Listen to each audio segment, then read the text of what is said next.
নমস্কার। আজকে কতগুলো কথা বলার জন্য এই ভিডিওটা আমি করছি। সেটা হচ্ছে কিছু কিছু শব্দ আমাদের জীবন থেকে হারিয়ে গেছে এবং সেই শব্দের সঙ্গে যুক্ত যে অনুভূতিটা সেটা আমরা ভুলতে বসেছি, বা বেশ কিছু মানুষ সেই শব্দগুলোর সঙ্গে পরিচিতই নয়, যার জন্য বোধহয় সেই অনুভূতিগুলোর সঙ্গেও পরিচিত নয়। যেমন সৌজন্য। সৌজন্য শব্দটা কি সেটা বোধহয় অনেকে বোঝেন না। সৌজন্য হচ্ছে কারোর প্রতি সম্মান দেখানো।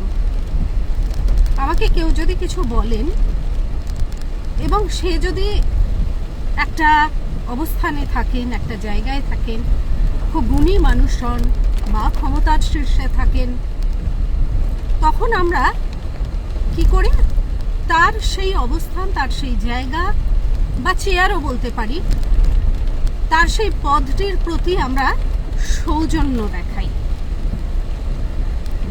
সৌজন্য দেখাতে গিয়ে তিনি যদি কোনো অনুষ্ঠানে আমাদের ইনভাইট করেন বা তার সঙ্গে দেখা হলে কেমন আছেন, ভালো আছেন কিনা জিজ্ঞাসা করা, এগুলো সৌজন্যের তালিকায় পড়ে। আজকে আমাদের ফ্যামিলিতে আমাদের যখন বাচ্চা বড় হয় তাকে সবার আগে আমরা সৌজন্য বোধ শেখাই। আমার বাচ্চাকে যদি ক্লাস টিচার স্কুলে বকে তাহলে তো আমরা শেখাই না যে ডিম ব্যাগে করে নিয়ে যাবে আর তাকে ছুঁড়ে মারবে, কারণ সেটা সৌজন্য নয়। আমরা বলি বাড়িতে এসে বলবে, আমরা গিয়ে কথা বলবো। এই সৌজন্য বোধগুলো আমাদের ছোটবেলা থেকে শেখানো হয়। সুতরাং আজকে যেটা নিয়ে আপনারা খুব বেশি এই কাটাছেঁড়া কটাক্ষ ট্রোল করছেন, যে আমরা একজন বিশেষ মানুষকে ভাইফোঁটা দিয়েছি, তার অনুষ্ঠানে গেছি, সেটা নিয়ে হাসাহাসি এবং মানুষের কুরুচিকর মন্তব্যের তো শেষ নেই। আমরা কিন্তু যারা গেছি তারা সবাই কিন্তু সৌজন্যের খাতিরে গেছি। ভিডিওটা পুরো দেখবেন, 1 মিনিট দেখে তারপরে পট করে একটা কমেন্ট পাস করে দেবেন না বা লিখে দেবেন না আঙুলের সাহায্যে, যেহেতু সেটা করতে পারেন তার জন্য নয়, পুরোটা শুনতে হবে তারপরে। এবং এটা আমার গণমাধ্যমের বন্ধুদের জন্য আমি এই ভিডিওটা করছি, যারা সকাল থেকে রাত অবধি আমাকে ফোন করে যাচ্ছেন এই বিষয়ে জানার জন্য, তাদের জন্য বলছি। মমতা বন্দ্যোপাধ্যায় যখন বিজয়া দশমীর অনুষ্ঠান করেন, সেই অনুষ্ঠানে কথিত যশা ব্যক্তিরা যান। তার মধ্যে উস্তাদ রশিদ খান ছিলেন, অজয় চক্রবর্তী ছিলেন, উষা উথুপ ছিলেন, আরও বড় বড় ব্যক্তিত্বরা ছিলেন। প্রচুর মানুষ ওনার বিজয়া দশমীর অনুষ্ঠানে যেতেন। কেন যেতেন? ক্ষমতা লাভের জন্য, তার থেকে কিছু পাবেন বলে? এদের তো কিছুই পাওয়ার নেই, এরা তো জীবনে সব পেয়ে গেছে, এরা তো সম্মানের শীর্ষে আছে। তাহলে তারা কেন যেতেন? কারণ সৌজন্য বিনিময়ের জন্য। আমাকে মুখ্যমন্ত্রী ইনভাইট করেছেন, নিমন্ত্রণ করেছেন তার প্রতি সৌজন্য দেখানোর জন্য। প্রত্যেক ক্রিকেটার থেকে আরম্ভ করে সাহিত্যিকরা, চিত্র জগতের লোকেরা, আমাদের সিনেমার মানুষরা, গায়ক গায়িকারা, ডান্সাররা, প্রচুর মানুষ যেতেন। তারা প্রত্যেকে নিজের জায়গায় নামি এবং প্রত্যেকে পথিত যশা। তারা কেন যেতেন? কারণ সৌজন্যের জন্য। এবং আমি এমনও দেখেছি, বর্তমান সরকারের যিনি মন্ত্রী, তিনি তখন ওনাদের সরকারে ছিলেন, ওই দলে ছিলেন, এবং তাকে আমি সেই সময় মুখ্যমন্ত্রী পায়ে হাত দিয়ে প্রণামও করতে দেখেছি, এবং সেটাই সৌজন্য। কারণ আমি যার দলে আছি এবং আমার রাজ্যের মুখ্যমন্ত্রী, তাকে আমি বিজয়া দশমীতে পায়ে হাত দিয়ে প্রণাম করব, এটাই আমাদের সৌজন্য। তারপরে তার মতাদর্শে মেলেনি, সে অন্য দলে গেছে এবং সেখান থেকে আজকে তিনি মন্ত্রী হয়েছেন, সেটা তার মতাদর্শ এক জায়গায়, সমর্থন আর সৌজন্য কখনো এক হয় না। আমি কাউকে সৌজন্য দেখাচ্ছি মানে তার সব কিছুকে বা তার পরিবারকে আমি সমর্থন করছি তা কিন্তু নয়। এটা প্রত্যেকটা মানুষের অত্যন্ত অন্যায় এবং ভুল যারা এটা করছেন, যে সৌজন্য এবং সমর্থনকে গুলিয়ে ফেলা। এই যে আজকে নৃসিংহ প্রসাদ ভাদুড়ী থেকে আরম্ভ করে দেবশঙ্কর হালদার, চন্দন সেন, আরও প্রচুর মানুষ গেছেন, মুখ্যমন্ত্রীর হাত থেকে পুরস্কার নিয়েছেন। তারা কি কিছু পাওয়ার আশায় গেছেন, বা তারা চটিচাটা বলে গেছেন? তাদের কোনো প্রয়োজন আছে? না, তারা মুখ্যমন্ত্রীকে সৌজন্য দেখাতে গেছেন, তারা সম্মান দেখাতে গেছেন। কালকে রাজ্য সভাপতি একটা কথা বলেছেন যে কেউ যদি আমাকে ফোন করে, সেই ফোনটা ধরাটা আমার সৌজন্য। কেউ যদি আমার বাড়িতে আসে, তাকে বসতে দেবো এবং চা খেতে দেওয়াটা আমার সৌজন্য। তার মানে আমি তাকে সমর্থন করছি সেরকম নয়। সুতরাং আজকে আপনারা যারা এত বুদ্ধিজীবীরা, এত যাদের শিক্ষা দীক্ষা প্রকট, তারা যে এই একটা ছবি নিয়ে বা একটা ভিডিও নিয়ে এত কাটাছিড়া করছেন, তারা একবারও ভেবে দেখছেন না যে এটা কিন্তু একটা সৌজন্যবোধের জায়গা এবং এটা একটা মানুষের শিক্ষা যারা গেছেন। কারণ কোনো মন্ত্রী যদি কাউকে ভাইফোঁটার অনুষ্ঠানে আমন্ত্রণ করেন এবং নিজে ফোন করেন, তাহলে সৌজন্যবোধ দেখানোটা নাগরিক হিসেবে আমাদের কর্তব্য।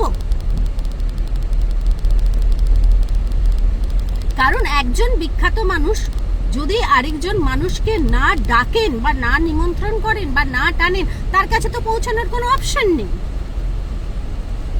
সেটা তো আপনারাই ভুড়ি ভুড়ি নিদর্শন, আপনারাই বলেছেন যে অমুকের কাছে পৌঁছানো যায় না, তমুকের কাছে পৌঁছানো। সুতরাং সেই মানুষটাকে চাইতে হবে, এবং সেই মানুষটা যখন কাউকে আমন্ত্রণ জানাচ্ছেন বা নিমন্ত্রণ করছেন, তখন তো তার যাওয়াটা, উপস্থিত হওয়াটা সৌজন্য দেখায়, সৌজন্য বোধের মধ্যে পড়ে।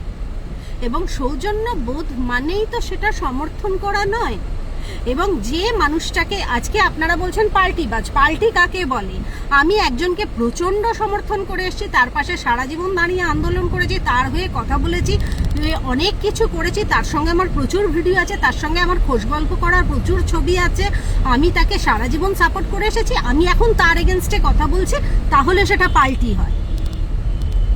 যে মানুষটাকে নিয়ে কথা হচ্ছে, আমি তার সঙ্গে কোনোদিন সামনাসামনি কথাই বলিনি, কোনোদিন তার সঙ্গে কথাই বলিনি। সুতরাং আমি তার সম্বন্ধে, তার এগেনস্টে, তার এতে, তার হয়ে কোনোদিন কোনো কথাই বলিনি প্রকাশ্যে। সুতরাং আমি পাল্টিবাজ, এটা আপনারা বিচার করার কে? আপনারা বলার কে? এবং এটাই কোথায় দেখা গেল যে আমি পাল্টিবাজ, যে আমি একটা সময় তার দাদাকে ফোঁটা দিতাম, এখন আমি তার ভাইয়ের হয়ে কথা বলছি, আমি পাল্টিবাজ। আমাকে কোন দিন কোন রাজনৈতিক মঞ্চে দেখা গেছে? কোন 21শে জুলাইয়ের মঞ্চে দেখা গেছে? কোথায় দেখা গেছে? আমাকে বোধহয় সব থেকে কম অনুষ্ঠানে দেখা গেছে। মহানায়ক, মহানায়িকা, আরো কত কিছু আছে যে কোনো কিছুতে আমাকে কোনোদিন দেখা যায়নি। আমি খুব কম অনুষ্ঠানে গেছি, যাইনি বললে ভুলাবে। এবং যখনই গেছি সেটা সৌজন্যের জন্যই গেছি, সৌজন্য দেখানোর জন্যই গেছি। কারণ যারা আমার দেশের ক্ষমতায় আছে, যারা সরকার, তাদের প্রতি সৌজন্য দেখানোটা নাগরিক কর্তব্য। এবং সময় যেরকম থাকে, পরিস্থিতি যেরকম থাকে, সেই পরিস্থিতি অনুযায়ী মানুষের প্রতিবাদের ভাষা বিভিন্ন রকম হয়। আপনারা বলছেন এতদিন কেন মুখ খোলেননি, প্রতিবাদ করেননি? প্রতিবাদটা কোথায় করতাম? আপনাদের বাড়িতে গিয়ে? যারা বলছেন প্রতিবাদ করিনি, আপনারা জানলেন কি করে? প্রতিবাদ করেছি কি করিনি সেটা তো আমার ইন্ডাস্ট্রির লোক বলতে পারবে। যাদের কাছে প্রতিবাদ করেছি তারা বলতে পারবে। আজকে সুদেষ্ণা রায় বলতে পারবে, সে যখন ছবি করতে গিয়েছিল, তাকে যখন ছবি করতে দেওয়া হয়নি, সে যখন বলেছিল অপরাজিতা আমি যদি ছবিটা অন্যভাবে করি, কেউ যদি না করে তুই করবি তো? আমি বলেছিলাম হ্যাঁ আমি করব। দেবের সঙ্গে যখন দেশু 7 করার কথা হয়, দেব বলেছিল অনির্বাণকে নিয়ে আমি কাজটা করতে চাই, অপাদি এই জন্য আমাকে ব্যান করতে পারে, তোমাদেরকেও ব্যান করে দিতে পারে, তুমি করবে তো? আমি, কাঞ্চন, প্রদীপ মামা এবং লোকনাথ, আমরা 4 জনেই বলেছিলাম হ্যাঁ করব। এগুলো হচ্ছে প্রতিবাদ। সব প্রতিবাদের ভাষা ডিম ছুঁড়ে আর সমান হয় না। আর ডিম ছোড়াটাই যখন যদি এত ইজি হতো, তাহলে এই যে বড় বড় নেতারা সব গাড়ির ওপর উঠে, মঞ্চের ওপর উঠে যখন ধমকি দিচ্ছিল, যখন বাজে কথা বলছিল, তখন হাজার হাজার মানুষ ওখানে দাঁড়িয়েছিল, সবাই হ্যাঁ হ্যাঁ করে সমর্থনই করছিল। কেউ কি পেরেছে সেই সময় জুতো ছুটতে বা ডিম ছুটতে বা স্টেজ থেকে নামিয়ে দিতে? কারণ তখন প্রতিবাদের ধরন ওইটা ছিল না, কারণ মানুষ অপেক্ষা করেছিল ইভিএম মেশিনে তাদের প্রতিবাদটা দেখাবে বলে। সুতরাং সিস্টেম যেরকম চলে, প্রতিবাদের ভাষাটা সেরকম হয়। আপনারা যারা বলছেন আপনারা খুব সেন্সিটিভ, তো সেন্সিটিভিটিটা দেখান। সেন্সিটিভিটি দেখাতে গেলে তো ব্রেন ইউজ করতে হবে, ভাবতে হবে। কাউকে চারটে গালাগালি দেওয়াটা তো স্পর্শকাতরতা নয়।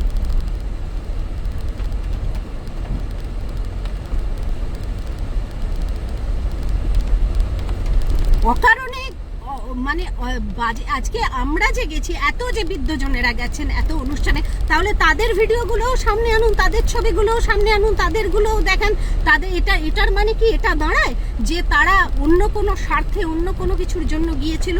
আর আপনারা বারবার একটা কথা বলার চেষ্টা করছেন, এই যে এতদিন ওনাকে সাপোর্ট করে আসা হয়েছে কাজ পাওয়ার জন্য। কাজ পাওয়ার জন্য যদি তৃণমূল কংগ্রেস করার দরকার হতো, বা দল করার দরকার হতো, বা পার্টিকুলার কোনো একটা সংগঠন করার দরকার হতো, তাহলে শতাব্দী রায় যত বছর ধরে এই পার্টির সঙ্গে যুক্ত আছেন এবং বা সরকারে যুক্ত ছিলেন, তাতে তো সব ছবিতে তারই হিরোইন হওয়ার কথা। বা সায়নী ঘোষের তো সব ছবিতে কাজ পাওয়ার কথা। বা যারা যারা যুক্ত আছেন তাদের তো মানে সব ছবিতে হিরো হিরোইন হওয়ার কথা। ইন্ডাস্ট্রিতে তো শুধু তাদেরই কাজ করার কথা। তারা কটা কাজ করেছে? যদি একটা পার্টি করে বা সরকারের একটা অংশ হয়ে তাতে যদি কাজ পাওয়া যেত ফিল্ম ইন্ডাস্ট্রিতে, তাহলে যারা সক্রিয়ভাবে যুক্ত ছিলেন তাদের তো সব ছবির হিরো হিরোইন হওয়ার কথা। তারা কি হয়েছেন?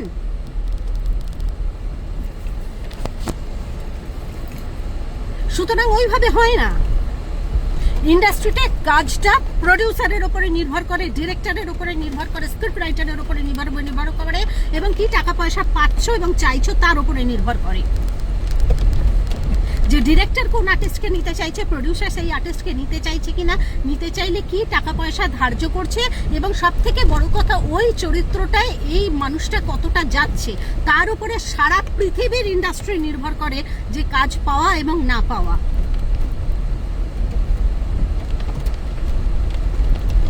আপনারা অদ্ভুত কথা বলছেন যে এই করতো শুধুমাত্র কাজ পাওয়ার জন্য। কে কটা কাজ পেয়েছে? আমি নিজে 6 মাস বসে আছি। এই বম্বের কাজটা শুরু করার আগে আমি টানা 6 মাস নিজে বসেছিলাম, আমার কোনো কাজ ছিল না, কারণ কোনো কাজ হচ্ছিল না। এবং প্রতিবাদ করিনি মানে আমি সমস্ত ইন্টারভিউগুলো দেখবেন, 1 মিনিট করে দেখবেন না, 26 মিনিট যে ইন্টারভিউ না ভোটের আগে যে ইন্টারভিউগুলো, সেগুলো প্লিজ দেখবেন। আপনাদের তো ধৈর্য নেই। তাতে আমি কি বলেছি, কি কথা বলেছি, প্রতিবাদ করেছি কিনা, কিভাবে করেছি, সেগুলো জানাটা প্রয়োজন।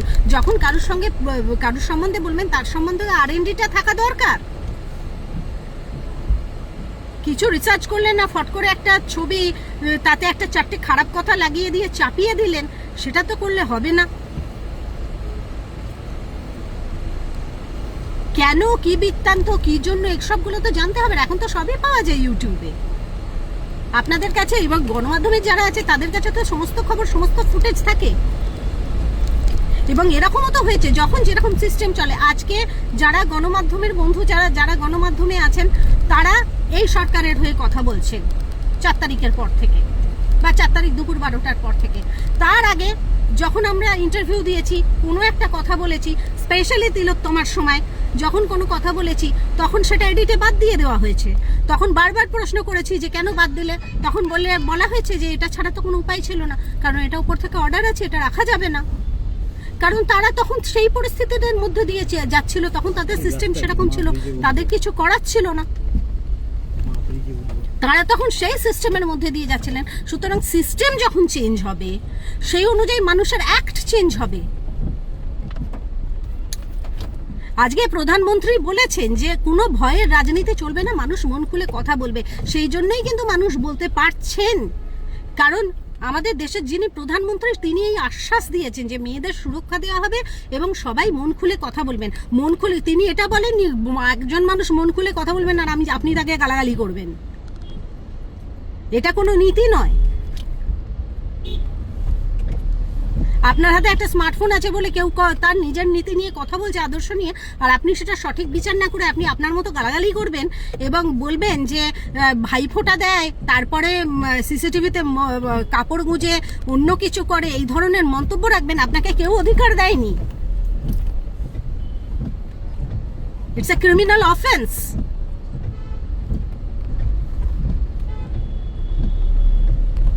এগুলো আপনারা করতে পারেন না।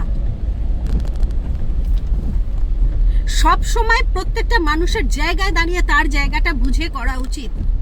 আজকে ইন্ডাস্ট্রির মধ্যে মুখ খোলার যার যার প্রতিবাদ করার কথা সে তার মতো করে প্রতিবাদ করেছে, সবাই প্রতিবাদ করেছে, কিন্তু জিনিসটা এতটা কংক্রিট হয়েছিল সেটা ভাঙাটা পসিবল হচ্ছিল না, এবং বড়রা, এত বড় বড় মানুষ, তারা কেউ পারছিল না। আজকে প্রসেনজিৎ চট্টোপাধ্যায় থেকে আরম্ভ করে, দেব থেকে আরম্ভ করে কেউ পেরে উঠছিল না, কারণ সেই টিমটা এতটাই সাংঘাতিক ছিল তাদের সঙ্গে। কারণ আমি যদি একটা প্রতিবাদ করি, পরের দিন থেকে আমার সঙ্গে কোনো টেকনিশিয়ান কাজ করবে না, এবং কাজ কেউ হারাতে চায় না। 2 বছর, 4 বছর, 5 বছর করে সব বসে আছে। এবং লাস্ট যখন তিলোত্তমা হলো সেই মাসের ডিসেম্বর থেকে, অগাস্ট থেকে রাহুলের ছবি নিয়ে এই প্রবলেমটা শুরু হলো, যেটা প্রকাশ্যে এলো, ব্যান করা কালচারটা তখন থেকে শুরু হলো যে রাহুলের ছবিটা হতে দেওয়া যাবে না, তাকে ব্যান করা হবে। এবং এই যে ব্যানের কালচারটা, এটা পরপর এমনভাবে সক্রিয় হয়ে উঠেছিল এবং এমনভাবে চলতে আরম্ভ করেছিল যে এটার সঙ্গে এঁটে ওঠা খুব মুশকিল হচ্ছিল, কারণ যে কথা বলছিল তাকেই ওরা বাদ দিয়ে দিচ্ছিল, তার সঙ্গে কোনো টেকনিশিয়ান কাজ করছিল না, বা প্রকাশ্যে ক্ষমা চাইতে হবে সোশ্যাল মিডিয়ার মাধ্যমে, তবে তাকে কাজ করতে দেবে, এরকম একটা অসভ্য নীতি তৈরি করেছিল, যেটা বড় বড় ডিরেক্টররা, বড় বড় আর্টিস্টরা কখনো ডিজার্ভ করে না, এবং কেউই ডিজার্ভ করে না, মানুষ মাত্রই ডিজার্ভ করে না, বড় ছোট এখানে কিচ্ছু নেই। সুতরাং পুরোটা জেনে তারপর কথা বলা উচিত, অর্ধেক জেনে কথা বলা কখনো উচিত না। আজকে সবাই যখন বুম্বাদাকে বলছিল ব্যান কালচার তুলে দেওয়া হোক, উনি জানতেন যে ওই অবস্থায় দাঁড়িয়ে কোনোভাবেই পসিবল নয়, কিন্তু উনি যেহেতু বুদ্ধিজীবী মানুষ এবং উনি জীবন অনেক দেখেছেন, তাই উনি বলেছিলেন যে ইলেকশনের 1 মাসের মধ্যে আমরা ব্যান তুলে দেবো, কারণ উনি একটা কিছু বুঝতে পেরেছিলেন, তাই এই কথাটা সর্বসম্মুখে তখন বলেছিলেন। কিন্তু সেই মুহূর্তে পসিবল ছিল না। এবং আজকে আমি যেদিন উনি অ্যারেস্ট হন, সেদিন একটি গণমাধ্যমে আর কি, সংবাদ মাধ্যমে আমি আমার কথাটাই সোজাভাবে বলেছি, যেটা সবার কথা, সবাই মুখ খোলেনি, সবার ওটা একই কথা, সব আর্টিস্টের একই কথা, কিন্তু কেউ মুখ খোলেনি, কেউ বলেনি। তার কারণ সবাই ভয় পায়, যে আপনারা এইভাবে কটাক্ষ করবেন, আপনারা বলবেন চটি চাটা, আপনারা বলবেন পাল্টিবাজ, আপনারা বলবেন, তাই সত্যি কথাটা বলতে সবাই ভয় পায়। এবং আরেকটা ভয় পায় যে আমরা তো চোখের সামনে দেখলাম সবই হয়, এই ফ্র্যাঙ্কেস্টাইন যদি আবার ঘুরে আসে, আবার যদি এরকমের, তখন কি হবে, এই ধরনের কথা বলার জন্য, সেটাও একটা সবার কাছে টেনশন। কিন্তু সবার মনের ভাবটা এক, সবাই এটাই বলবে আমি যেটা বলেছি, যে এটা প্রাপ্য ছিল।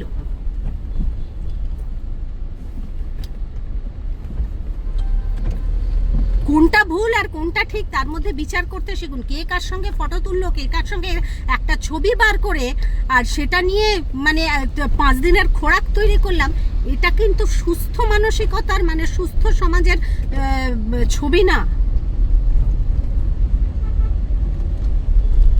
আজকে আমি আমার পশ্চিমবঙ্গ সরকারের কাছে, নতুন সরকারের কাছে এটা আবেদন করব যে এই জিনিসটা বন্ধ হোক, কারণ প্রত্যেকের নিজস্ব সম্মান আছে। নিজের মত প্রকাশ মানে কাউকে অপমান করা নয়, এবং না জেনে তো নয়। তারা যেরকম একটা মাধ্যম করেছেন যে সরকারি যারা চাকরি করেন তারা যখন তখন যেভাবে হোক তাদের নিজস্ব মত এইভাবে প্রকাশ করতে পারবেন না, তাদের যেরকম এরকম একটা পরিকল্পনা আছে, তাহলে এই পরিকল্পনাটাও করা হোক যে কোনো মানুষকে, স্পেশালি মেয়েরা যারা ওখানে ভোটা দিতে গিয়েছিল, তারা সবাই মহিলা, এবং মহিলা মানেই এবং মহিলা আর্টিস্ট মানেই তাকে যা খুশি বলা যায়, তার সঙ্গে যা কিছু করা যায়, তার ফুটেজ নিয়ে যা কিছু বলা যায়, এটা কাম্য নয় একটা সুস্থ সমাজে, যেখানে সবাই বলছে যে নারী সুরক্ষা। আমি অগ্নিমিত্রাকে বলবো, যিনি আমার অত্যন্ত প্রিয় এবং একসময় আমরা অনেক কাজ করেছি আর অনেক অনুষ্ঠানে গেছি, আমি বলবো যে ওর স্পেশালি এই ডিপার্টমেন্টে আছে, ওর এটা দায়িত্ব নিয়ে দেখা উচিত যে এটা কখনোই হতে পারে না কি যার সম্বন্ধে আমি যা খুশি বলে দিচ্ছি এবং যা খুশি দেখিয়ে দিচ্ছি এবং যাকে নিয়ে যা খুশি নিউজ করছি। পরিস্থিতি অনুযায়ী মানুষ কি করেছে এবং তার মানসিকতা কি ছিল সেটাকে না দেখে কারোর সম্বন্ধে এই কথা বলা উচিত না। এবং তুমি তার আগেরটাও জানো না, তুমি তার পরেরটাও জানো না।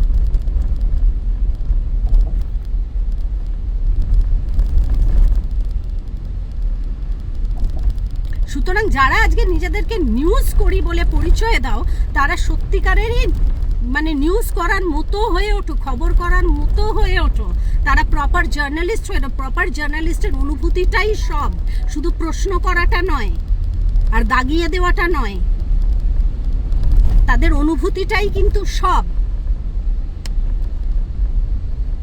এবং আমি আমার সরকারের কাছে এটা আবেদন করব যে এই যে জিনিসটা হলো বা এই যে জিনিসটা চলছে, আজকে আমাদের বলা হচ্ছে গিরগিটির মতো রং চেঞ্জ করি আমরা।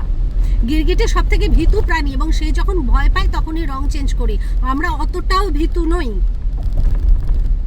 আমরা এখনো কিছু বুঝেই উঠতে পারিনি তো রং চেঞ্জ করবো কি করে, কি হতে চলেছে, কি হবে, আদৌ ভবিষ্যৎ কি হবে, কাজের জায়গা কি হবে, কিরকম ভাবে কি হবে, কিছুই বুঝিনি। সুতরাং রং চেঞ্জ করার প্রশ্ন আসছেই বা কোত্থেকে। তবে হ্যাঁ, তাঁরাও যদি আমাকে তাদের কোনো অনুষ্ঠানে ডাকেন, আমি নিশ্চয়ই সৌজন্য দেখানোর জন্য যাব। কেন যাব না?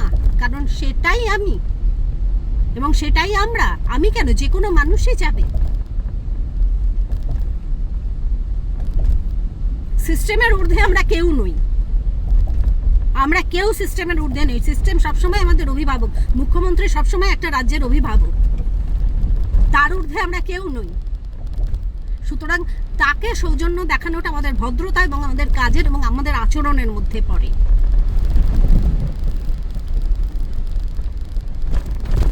সেটা বুঝতে হবে সবাইকে। এবং আমি আমার পশ্চিমবঙ্গ সরকারের কাছে এবং যারা আছেন তাদের কাছে আবেদন করব যে আপনারা এই বিষয়টা একটু খতিয়ে দেখবেন, কারণ দিনের পর দিন এটা চলতে পারে না। অলরেডি আমাদের উপর প্রচুর অত্যাচার, প্রচুর অন্যায় হয়ে গেছে, আমরা প্রচুর সাফার করে নিয়েছি, আর কিন্তু ভালো লাগছে না।